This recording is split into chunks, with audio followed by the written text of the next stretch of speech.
Hey, you guys, it's Kimberly Nicole, aka Keep Going, aka Kimberly Thomas from the Normal Anomaly, and we are here with the cast of Strapped. It's going to be me tonight, along with my beautiful, amazing co host, Brutus Dwayne. Hey.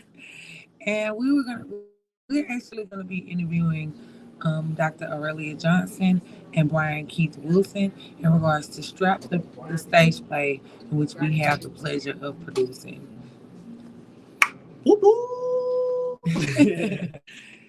So while we're here, I'll be asking Brutus some questions, and Brutus will actually be asking me some questions, and then we'll jump right in with our playwright so that we can bring you the information that you need to know about Straps. Online. How are you tonight? I'm wonderful. Let's see how we're gonna set this up. So you slide that way and I'm coming. Y'all excuse us. We having some technical difficulties. Just gonna keep it real. We moving the chairs around. So you start that way and I'll be this way. So that way we both can be seen. Can you guys hear us? See if you can hear us. Y'all If like you can our hear us. BQAF jerseys? Hey Nice. dear. Hey Alexis. Yeah, we have on our BQAF jerseys.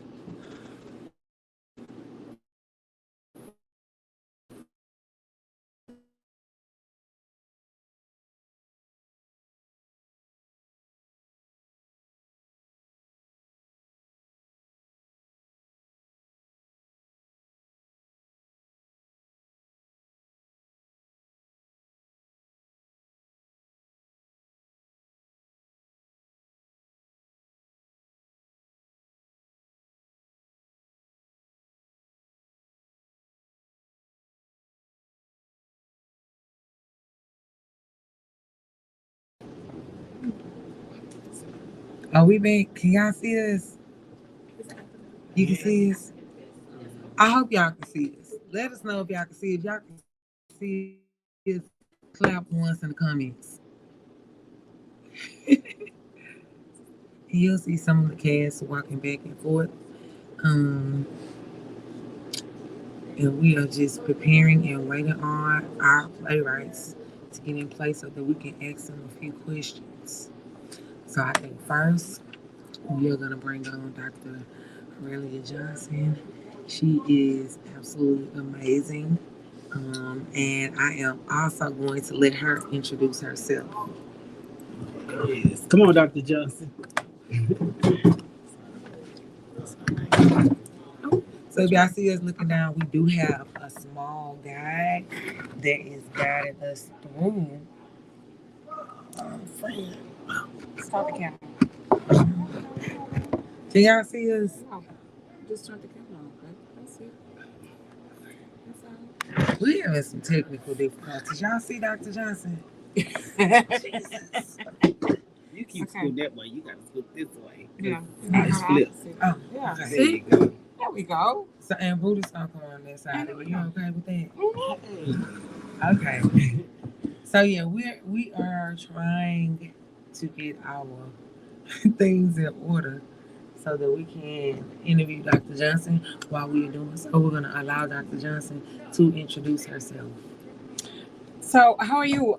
What's up, everybody? I'm your favorite sociologist and the identity professor, Aurelia Johnson, founder of the OWN Project, and I am one of the playwrights for Strapped. I am a proud Texas Southern University alum 2 times and a graduate of Howard University, mom of 2. Hey, Joelle, that's my daughter. Hey, daughter. And I'm a homegrown product of Sunnyside, Texas. And so I guess the guy gave me a few gifts and a lot of cuss words, and I'm putting it to use. I love curse words. Anybody that know me know I love a good curse word. So we're gonna jump right into the interview so that we can get your feedback. So my first question for you, Dr. Johnson, is why did you create Strapped?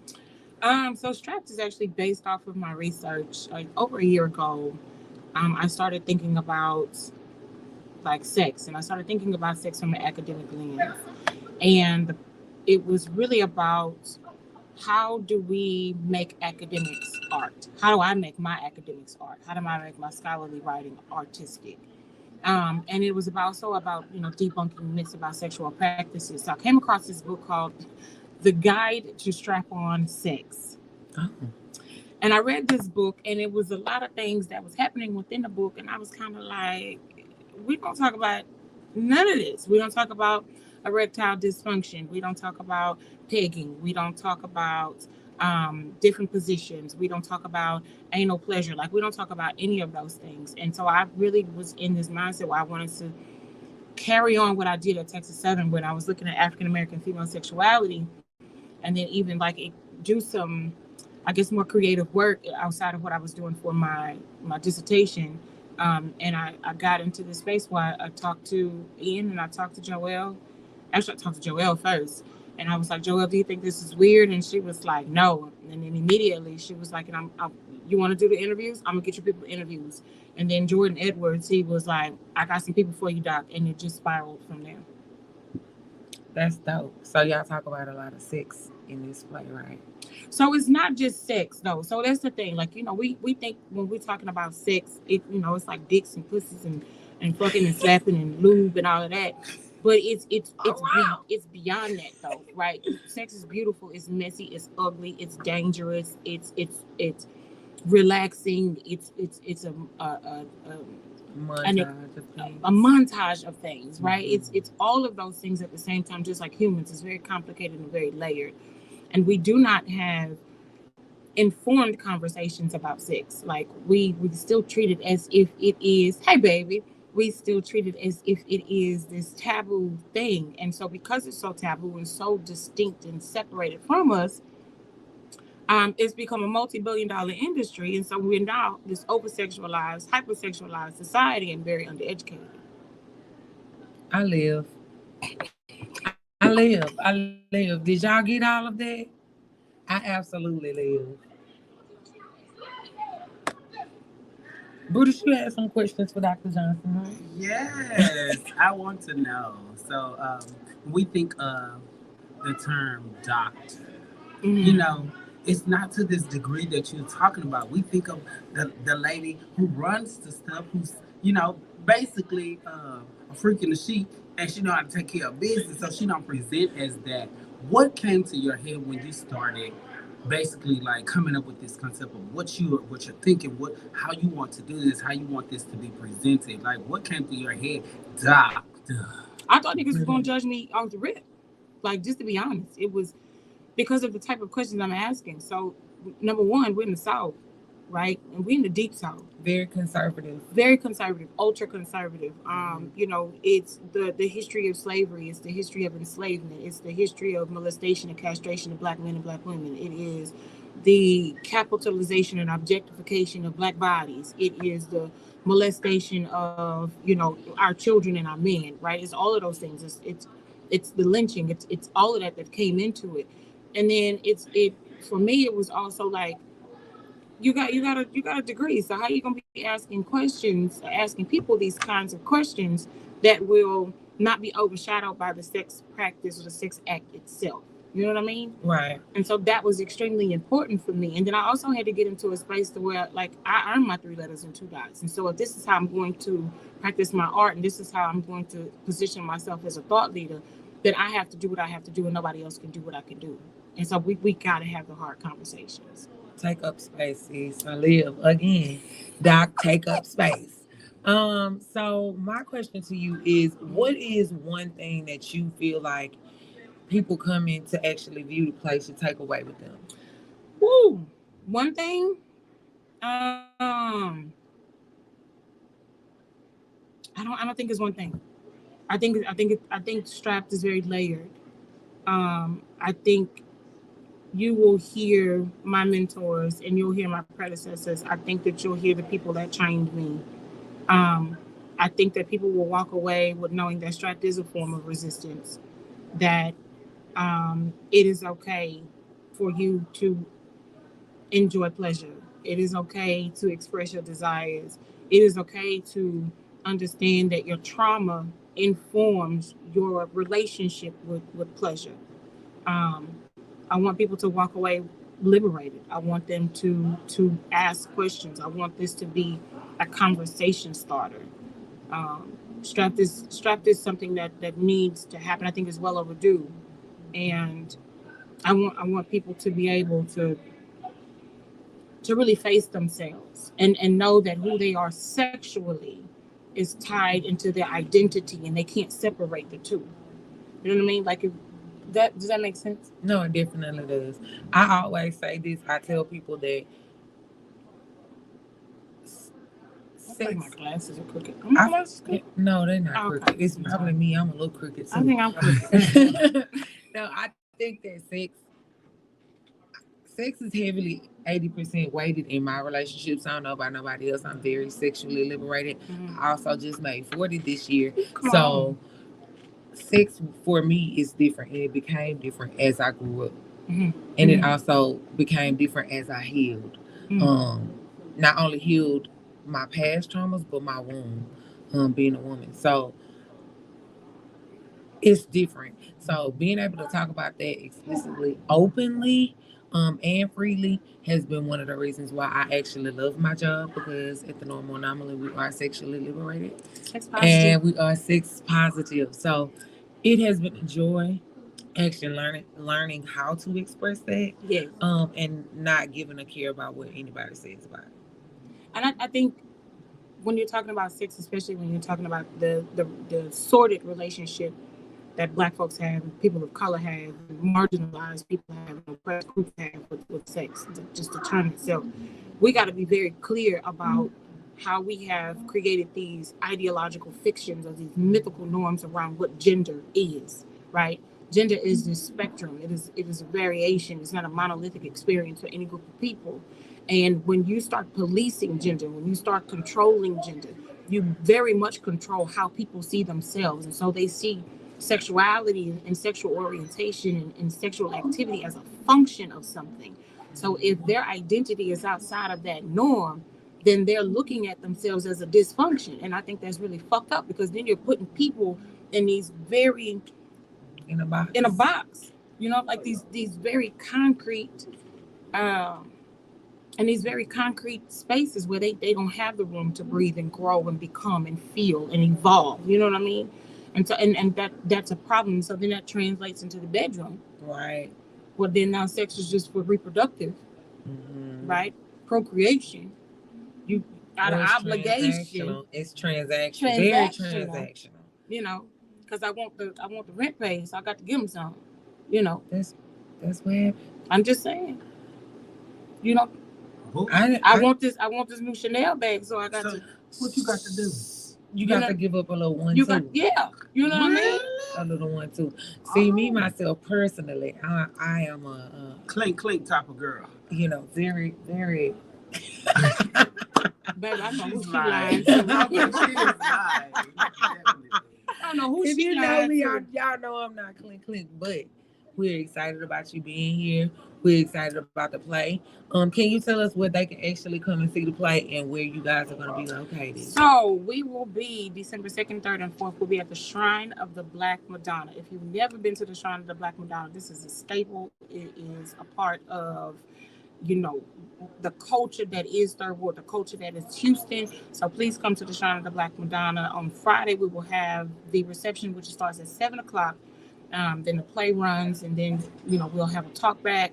It's going to be an amazing event. So please pick one of those days. And because of the work that Ian L. Haddock is doing and the strides that he is making in the Houston community and across the nation, we've had a generous sponsor to sponsor tickets, so you can actually get tickets for free now. So if you want to pay the VIP, yes, please do. We like $25. Okay, we like coins, because we don't have to do the 1 2. We don't have to do the 1 2. Absolutely. Yes, but in the case that money is tight, money is funny, and your change is strange, it's all good. Just go ahead and get the general admission. You're still gonna get a seat. You're still gonna get the conversation. You can come and see us and have a good time. We appreciate you coming to see and have a talk with us. I know that it takes a lot to get you in and get in on your schedule. We do want to speak with our other playwrights so that we can actually wrap it up. So follow me at The Own Project on Instagram, YouTube, Twitter, Facebook, all of those things, and let's have a good kiki. She got TikTok too, y'all. She got TikTok. Oh, I do have a TikTok. She got TikTok. Have you seen how I've been trying to do the TikTok? I seen the little dance. I'm trying to learn.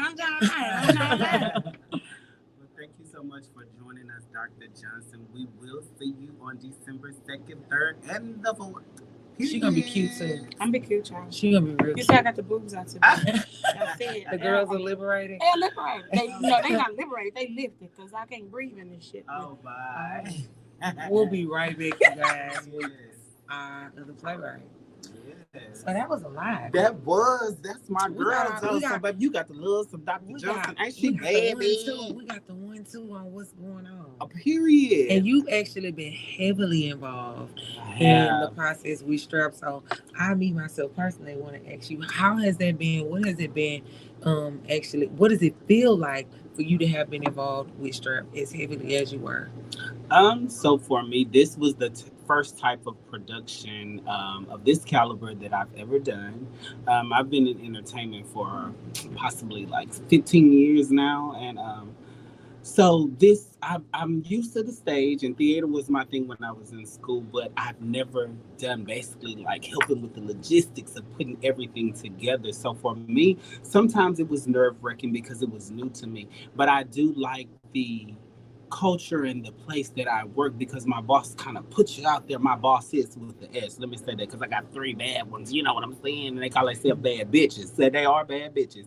They push us out there to be the best that we can be, and sometimes give us little to none, and just say, create this. And so when I was presented with the information about I'll be helping with the background works of Strap, I was like, oh girl, here we go with this.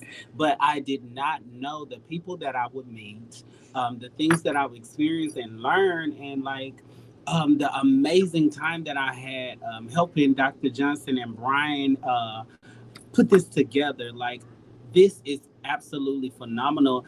And to be honest with you, they had told us to read the script and everything and go over it and see what was going on. And I didn't until we had the script read, the workshop.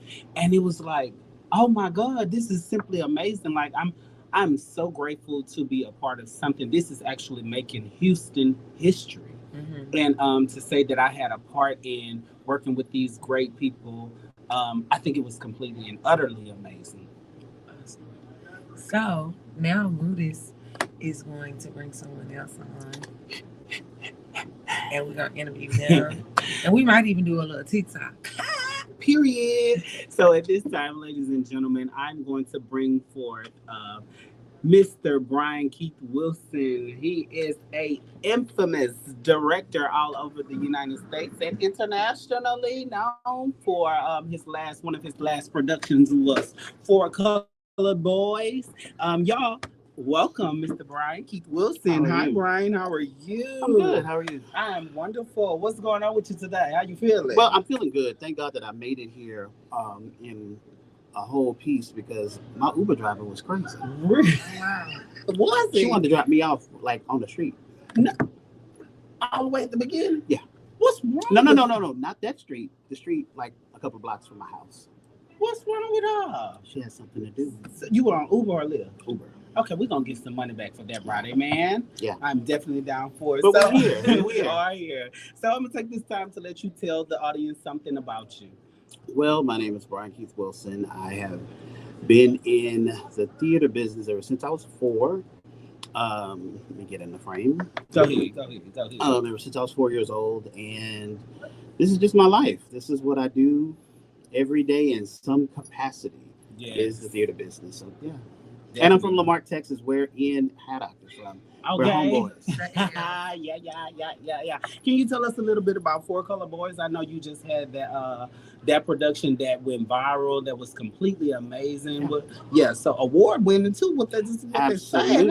Absolutely award winning. We've had a tremendous blessing of being able to work with a piece like For Color Boys. People ask me, well, what is For Color Boys, and what does it mean? It's this tale of Black men from slavery to yesterday. Wow. And our stories are ongoing, so it's not like there's an end to For Color Boys. But we had an opportunity to have a world premiere of For Color Boys at the Fulton Theater in Lancaster, Pennsylvania. But other than that, we were able to be featured off Broadway at the Downtown Urban Arts Festival, where we're hoping Strap will get selected in the 2023 Downtown Urban Arts Festival as well. So we're going to speak that into life as well. But yeah, so For Color Boys has been a great journey. 7 years in the making. I started writing it when Michael Brown got killed, and we're 3 literary awards in, a fellowship, a playwright residency, an off-Broadway showcase, and a world premiere. So we've done some things with For Color Boys. I know that's real. Listen, and to bring that, we need all that. We need all that to come through strap. You know what I'm Absolutely. saying? Strap, strap, strap, Absolutely. strap. So we're gonna go ahead and get right into the interview. And so I want to start by asking, what does the creative process look like to bring a production like this to life? A production like Strap is, it's an ensemble piece. I was talking to the actors yesterday. There is no lead character. If this piece was to be nominated for an award or awards, acting awards, there would not be a best actor for just one actor in this piece because all of them carry the weight. And we were in the rehearsal process. We were telling them, like, when one of you are missing, there's nothing we can really do because they all bounce off of each other the way the dialogue is written. So, being that this is an ensemble piece, it's a new ensemble piece because we're still in workshop. It's a collaborative piece, and I love listening to the actors when they're delivering the lines, and we're like, yeah, that's the way I wrote it, but that don't sound good. And then you're able to ask the actors questions like, how do they feel? How does this line feel? How does this scene feel?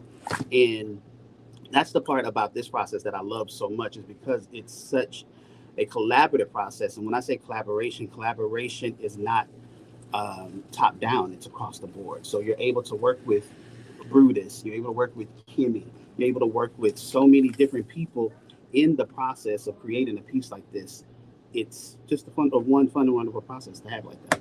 Wow, that is completely amazing. Like I heard about you before I even knew about you, so I was excited to see what you've done, and I saw some of the even the warm ups that you did about like the simple things where you passed on. And my favorite part was, y'all listen, he had told them to pass on the orgasm. And I mean, the people passed on the orgasm. They would like get it. One didn't want to let it go. He was just holding on to his orgasm. Selfish and like so to see you get them into character and relate that to what's going on, that was completely amazing because I took theater, so I could definitely I can understand where you was going, but boy, listen, you bad, and we're gonna be working together later. Absolutely. On. And the thing is with exercises like that, to someone just walking in the room, they'd be like, what the hell are these people doing? Yes. Passing the ball around and all of that.